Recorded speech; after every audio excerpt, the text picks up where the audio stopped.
This edition of Pit Stop with Traffic Jam Jimmy, we visit the B&O Railroad Museum, the birthplace of American railroading. And joining me will be Kris Hoellen, who is the executive director of the museum, and we'll learn that this is not just a museum. This is a piece of history. This is the actual birthplace of the American Railroad. We'll see the train that carried Lincoln to safety. We'll see the Tom Thumb.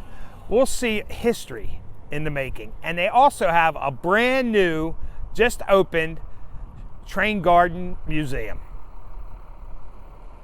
Good morning. I'm at one of my favorite places in the whole world, the B&O Railroad Museum, and joining me is Kris Hoellen. You are the executive director. I am, and welcome to the B&O. Well, thank you. Now, we are at the brand new anchor exhibit of the Baltimore in 1997 HO scale train layout. Yes, we are. We are so excited you are here. This model train layout just opened. This new gallery just opened, and it is sponsored by Bank of America.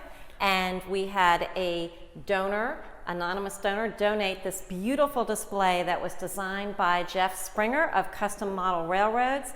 And the detail is absolutely exquisite. Wow. Yes. How long did this take to actually assemble? It took Jeff, when he first built it, probably a little over a year, because they did extensive research. You know, for example, on the Preakness race at Pimlico, that was when Silver Charm, it was in 1997, it was when Silver Charm won the second leg of the crown, and it was in a photo finish, so you can actually see the horses nose to nose and on the exact position they were on the rail. Did he go to the triple crown? He did. He did not. He did not end up winning the Triple Crown, unfortunately. Okay. But and that's the cathedral to the left of the that's Pimlico. the Cathedral of Mary Our Queen, exactly. Right up there on Charles Street near Northern Parkway. Mm-hmm. It's absolutely beautiful. And then as we come in towards Baltimore, we have Penn Station, and we have, you know, the trains, and we see the beautiful Penn Station of how it looked in 1997. Wow, the detail is amazing. It really is. It's astounding what they researched. I mean, every window is exactly how it would have looked back then. And then comes up the Belvedere Hotel. My wife and I stayed there on a honeymoon. Yes, yes, then you would absolutely appreciate that. And we have the Lord Baltimore and the B&O Railroad headquarters building. Wow. Yeah. We have the Bank of America building, but in 1997 it was the M&N. M&N. Light up, it always lights up gold. You can see that. That was probably one of the highest buildings at one time in Baltimore. Yes, yes. And, you know, but it's exactly, the donor was very active in the 90s in Baltimore, hence the reason why they chose the 90s. But you can see the Basilica and the Hippodrome. There's the Hippodrome. And the Bromo-Seltzer Tower. And I mean, just look at the detail on that. And then we come to Camden Yards, and this was in October, and it was when the Baltimore Orioles beat the Seattle Mariners, and they won the American Division. That was October 5th. October 5th, you are exactly right. And the players are perfectly matched for accuracy, and the stadium contains 21,000 stick figures, hand-painted by Maryland Institute College of Art students. They do. Everything is to true detail. And, you know, even just small architectural details like the gates, those are the gates, you know, that are there today. That is the incredible. Stairs, everything is exact, and I think that's what's so incredible about this model as well. Well, I was at that game. I'm trying to find myself, and I don't see the white beard. Well, I would pick the most attractive person, and there you go.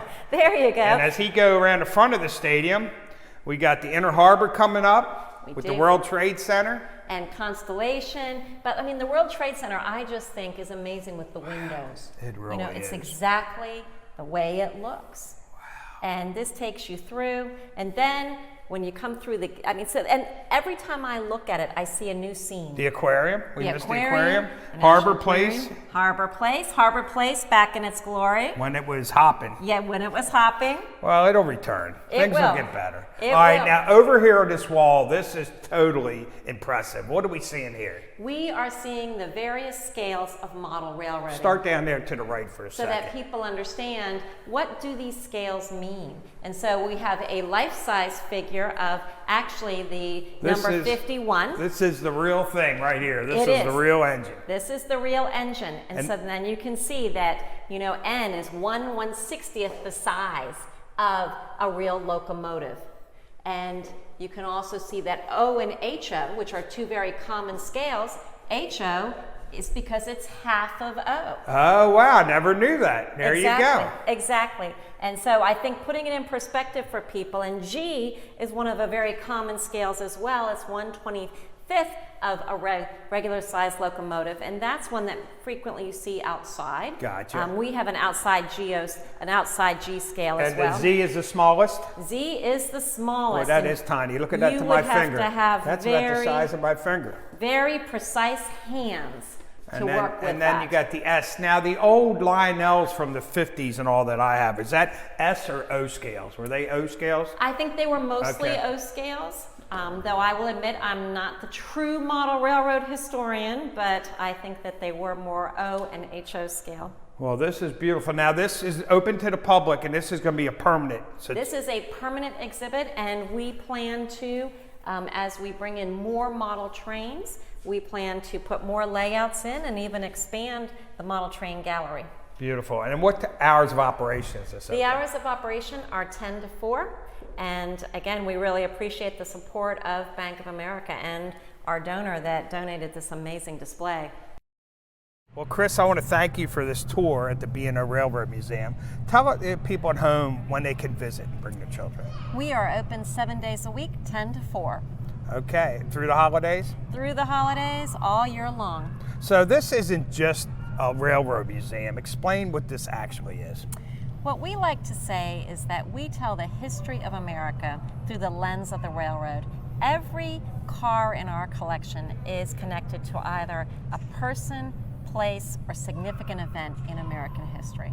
And there's only one birthplace. And there's only one birthplace. And it's right here at the B&O Railroad Museum. And how much property is around here? We have 40 acres. We extend into West Baltimore, and you can ride the first mile of commercial track ever laid in the country. I want to thank Kris, Executive Director of the B&O Railroad Museum, for being my guest today. And on our next episode, we're going to come right inside the museum and talk about some of these great trains, the first 100 years of the railroad, right here at the birthplace at the B&O Railroad Museum.